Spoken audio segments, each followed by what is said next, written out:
Okay, so one of the number one questions I get from aspiring authors is how to do pacing in fiction. And literally, it's often posed that way. How do I do pacing?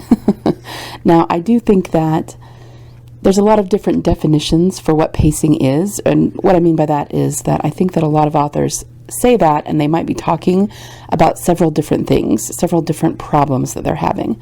So let's use today to define what pacing actually is, as opposed to what most people think it is, and how to fix it, which is probably different than what most authors think the solution is. And I'm going to give you some tactical steps for how to know whether your pacing is off and how to fix it if you do run into that problem. Okay? Stay tuned. Okay, so what is pacing, or how do you know if your pacing is off in your manuscript? I think what most people mean when they say this is they simply don't want their manuscript to become boring. They don't want it to get bogged down and lose the reader because, at one point there's lots of action and another point there isn't. And yes, I remember having this problem when I was starting out too, okay? I remember worrying that my writing was dull or that it had lost momentum in some parts, or, in various scenes of the manuscript. I am going to tell you that most of the time, your pacing is probably fine. Not to say that it's perfect, or that your manuscript is perfect, or doesn't need a little bit of editing, or anything like that, but it's probably not as bad as you're thinking that it is.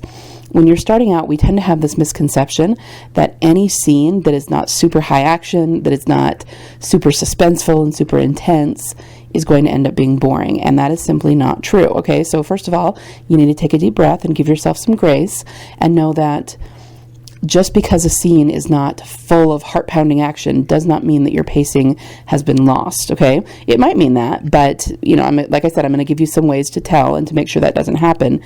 But most people are worried about pacing when they're writing scenes that aren't super exciting. And just because your scene is not the most exciting and heart-pounding action scene in the book does not mean that your pacing has disappeared, okay? Now, on the flip side, can you lose pacing? Can your manuscript slow down and start to lose your reader? Yeah, it can, and that's something that we need to guard against, but we're going to get into why that could happen and how to fix it, okay? So, like I said, most people think that pacing is about a lack of action, but really and truly, pacing has nothing to do with the action. Action can affect it, but it's really an outside problem. It's not the core of the problem that is taking place when your pacing slows down, okay? Pacing is really just making sure that you're keeping the reader's attention. And action is not by far the only way to do that.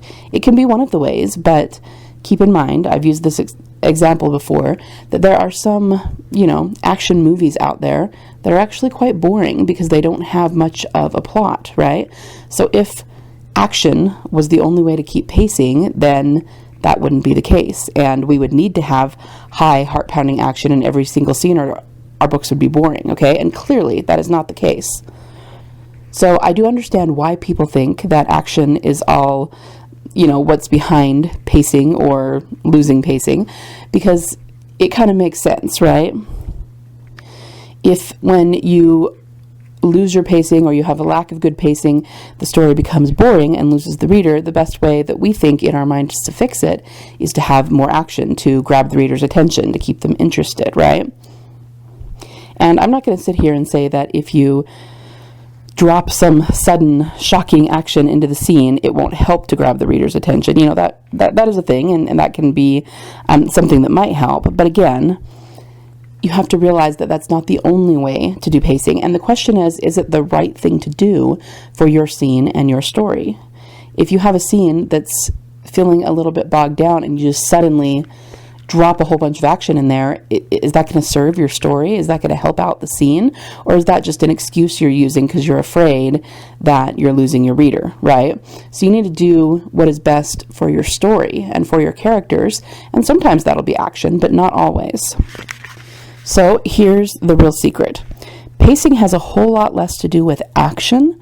It has more to do with emotion, which is something you hear from me a lot, but more specifically, pacing has to do with relevance to what the character is trying to accomplish in the story. So let me say that again. Pacing is really dependent on the relevance of what the character is trying to accomplish in the story. So what that means is that any scene that pushes the reader toward the character's motivations, toward what they're actually trying to accomplish in the scene, is going to mean that you have pretty good pacing. The reason that your pacing slows down, that your story gets bogged down, that you lose your reader is because you go off on a tangent that isn't terribly relevant to the overall point of the story. So let's do an example. So if we have Frodo trying to get the ring to Mordor, any scene around him that is clearly part of that mission, that is clearly in some way pushing him either toward or perhaps away from, achieving his motivations, which is to get that ring to Mordor, is going to end up being relevant to the overall story, right? Because it's him trying to do that, and like I said, it can be pushing him toward that. If it pushes him away from that, that also ratchets up tension because the reader knows that he's trying to accomplish something and things are getting in the way. But as long as you don't go off on some tangent, the pacing is going to be okay because you're always writing any scene in the story with an eye toward what he is trying to accomplish overall. Now, it is possible that you could write a scene that is relevant to the overarching character motivations, but you might lose pacing because the reader doesn't understand that, okay? And this is something that's really important to understand. Let's say that you're writing a scene and you're losing your reader and they don't understand why this is relevant. They feel like it's a tangent. And then you say, no, this is important. This needs to be in there. I do have a master plan. I do know where I'm going with it, but they can't see that, okay? That is going to cause your story to feel like it's lost pacing. So sometimes you don't have to change a scene or take it out if it is relevant. It's more a matter of showing the reader how it's relevant. So tying it back in some way to what the character is trying to accomplish overall, tying it to either the internal framework of the story or the external plot of the story in some way to make it feel like it's a part of the whole, that alone can fix the pacing problem, okay? Because again, pacing is usually about going on a tangent, and the reader just can't feel why this is important to the story.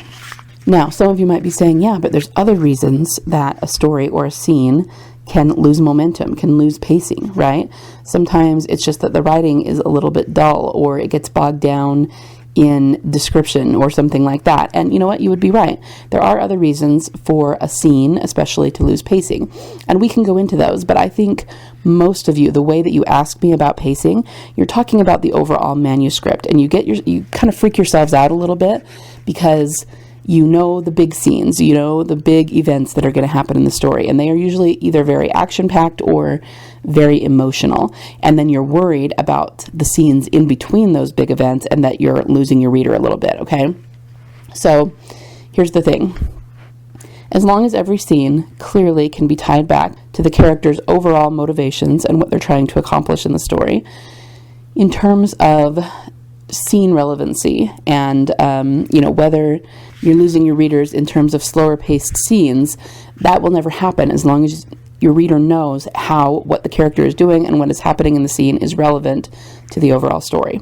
Now, every once in a while, you might have a scene you write where you don't want to show the relevance. You want it to be there, but you're kind of using it as an intrigue for the reader, like making them say, okay, why are they telling me this? This doesn't seem to connect to anything, and you're doing it to create a mystery.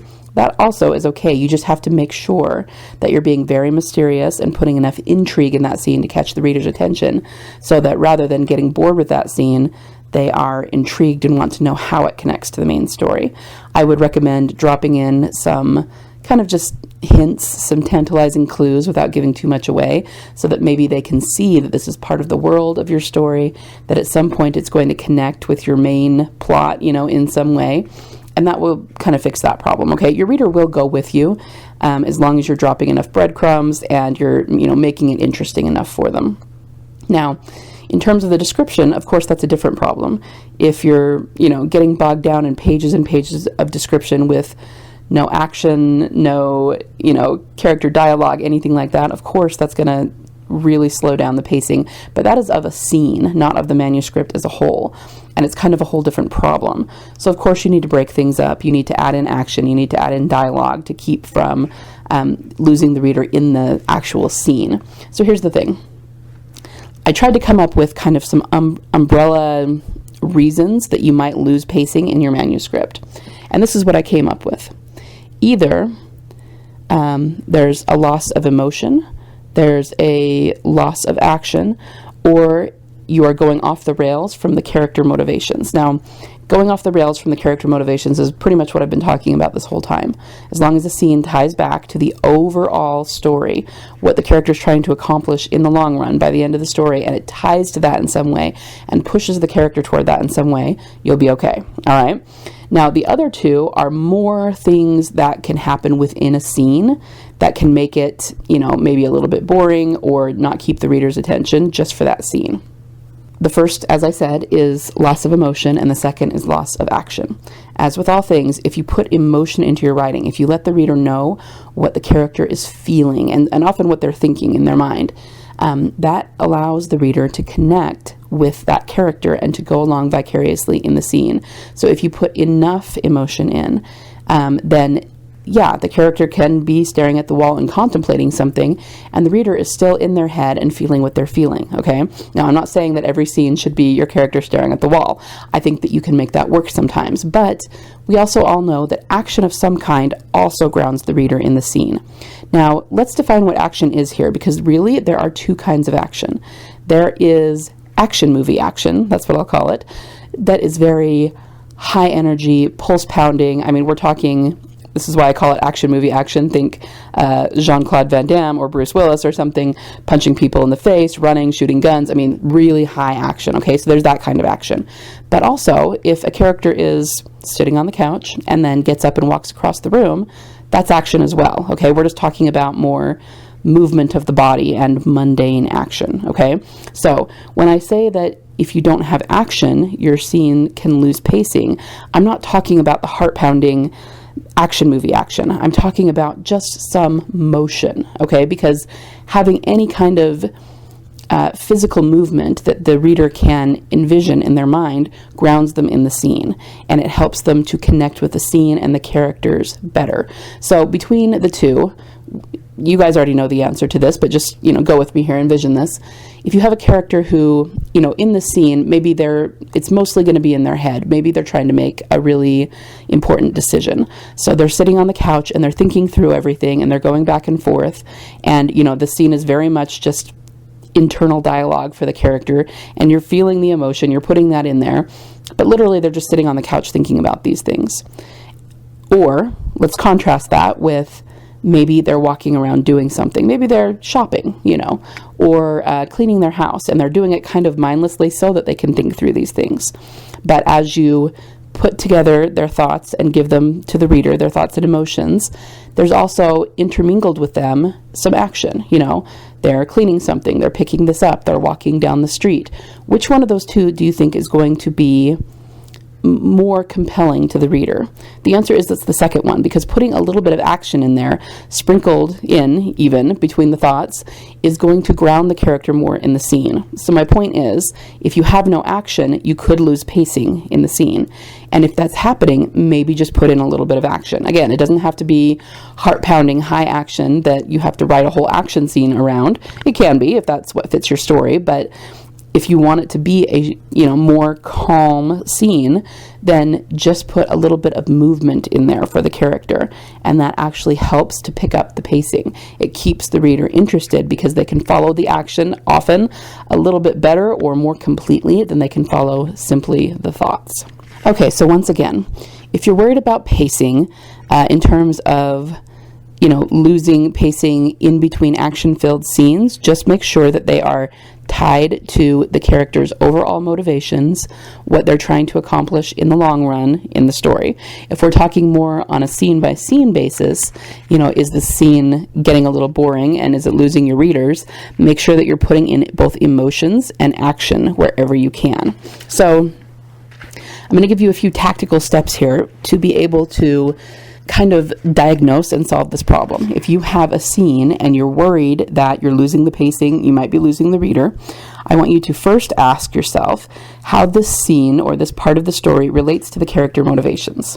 If your character is on a mission to do, X, Y, and Z, how does the scene help or hinder them? How does it relate to what they're trying to do overall? If there is absolutely no relation to what they're trying to do overall, then this is probably a tangent scene and you should consider cutting it. But here's the thing. I also think that you don't necessarily need to cut it, even if it's a little bit of a tangent, because you can very easily relate it back to, whatever you're trying to accomplish in the story. Just think about, how can I relate this? You might say, well, what if it's more of a character development scene? Okay, that's fine. But how does the character development you're doing relate to the overall problem that your character is trying to solve, or whatever it is they're trying to overcome? If you can relate those two in the story, then you won't have to cut the scene.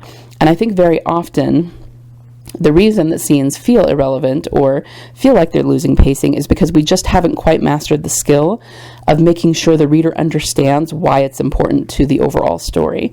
So if you can figure that out and make sure to put that into the scene in some way, then you'll be fine. You'll be golden. You don't have to cut that scene, and it will make sense to the reader why it's in there, because it will relate to the overall story. Okay, if this is more of a particular scene that you're having trouble with and you feel like the pacing in this scene is just too slow and it's an important scene, but you're losing your reader, ask yourself how you could infuse more emotion into it. Help the reader feel the emotion that the character is feeling. Especially if it's a really slow scene, you're going to have less emotion in a lot of ways in an action scene, and that's, okay, don't jump down my throat, that's not entirely true. You get a lot of adrenaline in an action scene, and adrenaline is an emotion, but because there's so much going on, and the action is kind of going to be foremost in the character's mind and the reader's mind, you're not going to get a whole lot of really deep, compelling, or nuanced emotion in a scene like that. So when you have a slower scene that doesn't have action, that's when you need to bring out the more deep and nuanced emotion, okay? And that is how you will keep from losing your pacing in that scene. And third question to ask yourself is, can I add action here? And again, not action movie action. You don't have to have your character suddenly punch someone in the face. Nothing like that. Just, can I add in some body motion? Something the character is doing, because something about motion helps the reader to be grounded in the scene and to envision it better, to identify with the character more. So just put a little bit of movement into the scene, and that will also help to pick up the pacing and keep it from being too boring or losing your reader in any way. Okay, so just to recap, if you're having trouble with your pacing, you need to ask yourself these 3 questions about any particular scene that you feel like is getting bogged down. Number 1, how does the scene or part of the story relate to the character motivations and the overall thing they're trying to accomplish in the story? Find some way to relate it to that and you'll be fine. Number 2, how could you infuse more emotion into this scene? Remember, emotion more than action is what grabs the reader's attention and holds them in the story. It is not the action, okay? So ask how you can infuse more emotion, or if the emotion's already there, how you can bring it across to the reader more effectively. And 3, can I add a little action, meaning a little bit of movement, of body movement, of, just mundane character action into the scene so that the reader is connecting with it more effectively. And guys, beyond these 3, you can work on these 3 things for a particular scene until you're blue in the face, but you really need to workshop it as well. Find somebody to read the scene and just ask them to read through it, even independent of the rest of the book, and did it keep your attention? Was there any part that you started to kind of lose interest in the scene? Was there a paragraph that you weren't really connecting with? Ask them these things, and then you can work on those, whatever parts they're saying they're not connecting with, because whatever the parts are that are slow for them are the parts when you're going to need to put in a little bit of motion or a little bit of emotion, okay? So make sure and workshop it either with another reader or another author of some kind, and that is also very, very helpful, okay? So I hope this has been helpful to you today. If there's any part of pacing that I didn't cover, be sure to let me know. Like I said, I think a lot of people ask about pacing, and there could be several different things that they're actually talking about. So if there's something I didn't cover here, I'd be happy to perhaps cover it in another episode. But you got to let me know what you're struggling with, okay? If this sort of thing is helpful to you, and especially if you're struggling with any kind of writer's block or with finishing your story, filling out the saggy middle or the stuff in between the major events that you already have down, make sure and click the link in the show notes and get on the wait list for Master Storyteller. That's going to be a new program that I'm doing that will be available soon. I don't have an actual date yet, but fairly soon. So get on the wait list if that's something you're interested in. All right? And with that, I hope you have a wonderful week of writing and storytelling. Get to work fixing those pacing issues. And remember, there is always a market for awesome. All right? See you guys next week.